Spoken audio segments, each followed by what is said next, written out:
For the book chat, we are spotlighting Treasure in Your Trash, a book by the pain doctor himself, Tosin Imohieme. Now, the book is a guide to making the most of life's mess because broken crayons can still color.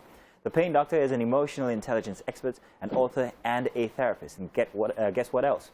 He's also right here. Good to have you here, Tosin, man. Yeah, thank you. It's my privilege and pleasure to be on show with you. You are no new person to media. You've been on very different platforms, writing a book. This is not your first book as well. I do remember the last one. No, I can't. Pain is a gift. Yeah, Pain is a gift, exactly. Thank you for reminding me.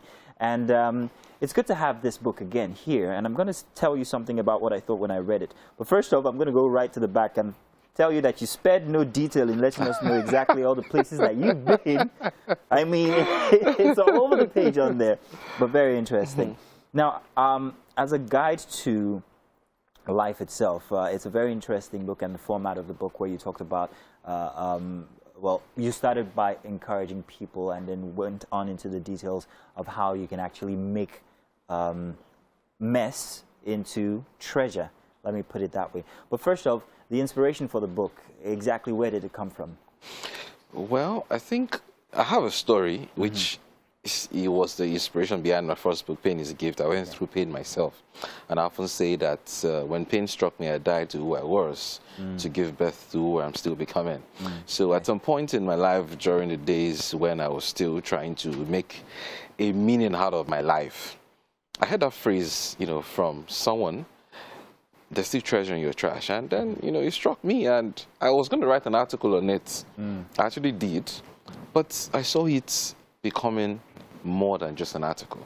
And eventually I told myself I'm going to write this book, and this is actually the first book I wrote. Oh, really? Yeah, it's the first book, but at the time I didn't have finances to publish it. So I just kept writing. And that's an encouragement too, that sometimes you have some obstacles, but I kept writing, and then I wrote Pain is a Gift. But when I opened Pain is a Gift and I had money, I had to just weigh both. And I said, Pain is a Gift is better. It contains my story. Yeah. And now this book is out. Okay.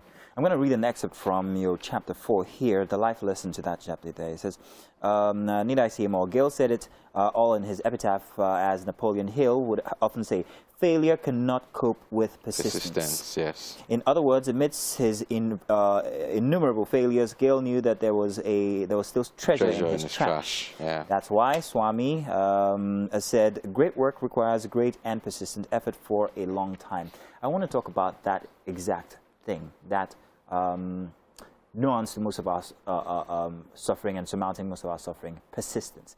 How important is it for one to persevere when it comes to struggles? There's an American president who said nothing is as important as persistence. Not your education, nothing in life is this, because irrespective of what you have, sometimes you have to show that you really want that thing that you desire, that dream or that goal. So sometimes life often tests us. So sometimes the door will be slammed at your face, but if you persist, you'd eventually get that thing that that keeps resisting. But for example, look at water is the softest element in the world, and water always triumphs over the rock. Mountains. Why? It's persistence. Imagine someone coming to knock at your door in the morning, maybe someone you don't even know, knock it, and then you're telling him, get out, but it keeps knocking. At some point, you'd have to go, okay, come and tell me what exactly do you want? Yeah, exactly. That's the power of persistence. The world always makes way for people who are persistent. Even if it's not something not something that is even good for you. If you're persistent, you eventually get it. So, but there's then again the factor of trauma, which you also wrote about. When you get these doors slammed in your face, sometimes it just breaks you down, especially it keeps happening, getting slammed over and over and over.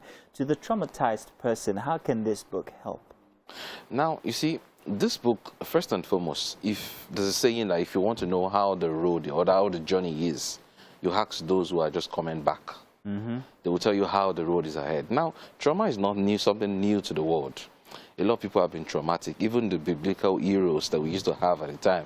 For example, Elijah.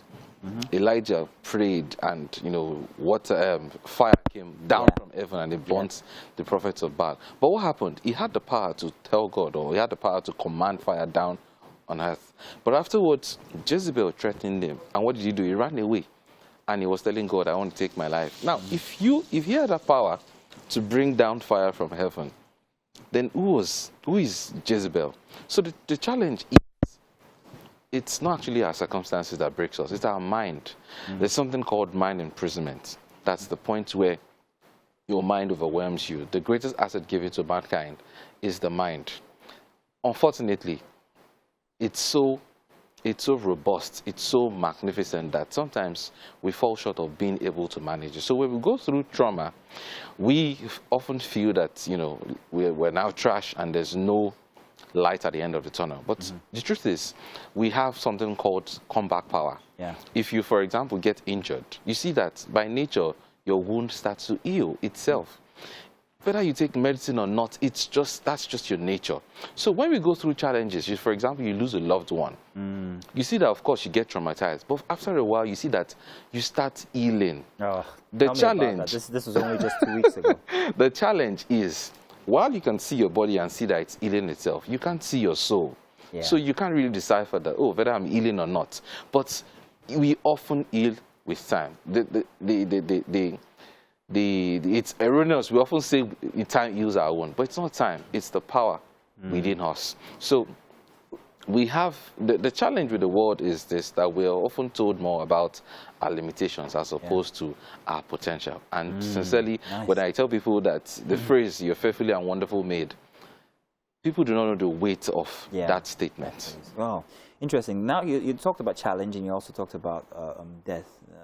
In your book, there was one part of it that actually scared me. Your last chapter, challenging yourself, and then you said, "Be prepared to die." Yeah, of course. Like, oh, Benny, calm down. Exactly, why did you? What exactly are you trying to say? Now, here? I got my inspiration from Nelson Mandela. Yeah, I thought you got it from 300. Well, 300 had his own part, but I got it from Nelson Mandela. At the time, then Nelson Mandela, he was prepared to die, and he told the judge, he looked the judge when he was sentenced to, court. He told the judge that if need be, this is a cause I'm willing to die for.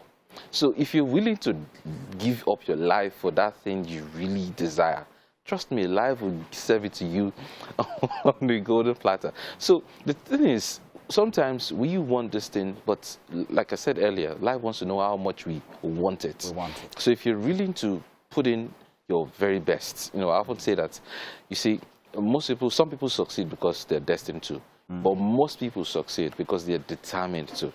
So once you put you're determined, you're resolute about, you're dogged that this is what you want and there's no going back, you eventually get, and there are times that, for example, there are often challenges that you go through. There was a time Bob Marley was shot. He was attacked when he was supposed to have a concert. Okay. And then he ended up showing up at the concert days after. Yeah. Now people were surprised, like, your life was threatened. It was, of course, an attack. So why would you still go ahead with it? And it made a profound statement. He said, the people who are trying to make this world miserable, the people who are trying to stop me, they're not taking a day off. Yeah, exactly. So why should I? Well, hey, listen, this is a very interesting book, and I think that everybody out there should read it. Treasure to Trash. Treasure in Your Trash. A guide to making the most of life's mess. Very interesting read. Very simple read. Easy to read. Let me put it that way.